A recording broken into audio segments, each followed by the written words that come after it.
అంశాలపై రెండు జాతీయ పార్టీలు కూడా తెలంగాణ ప్రజలను మోసం చేస్తున్నాయని చెప్పక తప్పని పరిస్థితి ఉన్నది. మరి బీజేపీ రాష్ట్ర అధ్యక్షులు చేసినటువంటి స్టేట్మెంట్ అయినా, బీజేపీ ఎంపీలు కేంద్ర మంత్రులు మాట్లాడుతున్నటువంటి అంశాలను చూసినా కూడా చాలా బాధాకరంగా ఉన్నది.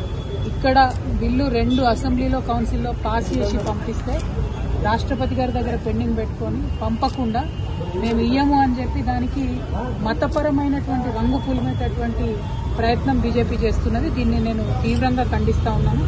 మరి గుజరాత్లో కూడా ఎట్లాంటి రిజర్వేషన్లు ఇచ్చిండ్రో అందరికీ తెలుసు. తెలంగాణకు వచ్చేటప్పటికే మీకు ఓట్లు ఇక్కడ రావు అని తెలిసే ఇటువంటి ప్రయత్నాలు బీజేపీ చేస్తున్నది.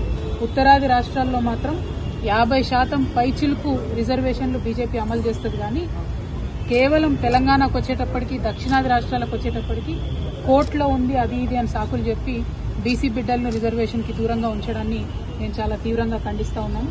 ఎట్ ద సేమ్ టైం మన రాష్ట్ర ముఖ్యమంత్రి గారు మరి ఆయన ఫ్లైట్ మోడ్ సీఎం మళ్ళీ ఇవాళ కూడా ఢిల్లీకి పోతాడట.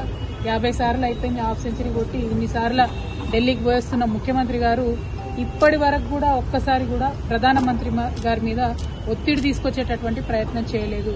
అఖిల పక్షాన్ని ఢిల్లీకి తీసుకెళ్లి బీసీ రిజర్వేషన్ మీద గట్టిగా మాట్లాడినటువంటి దాఖలా లేదు.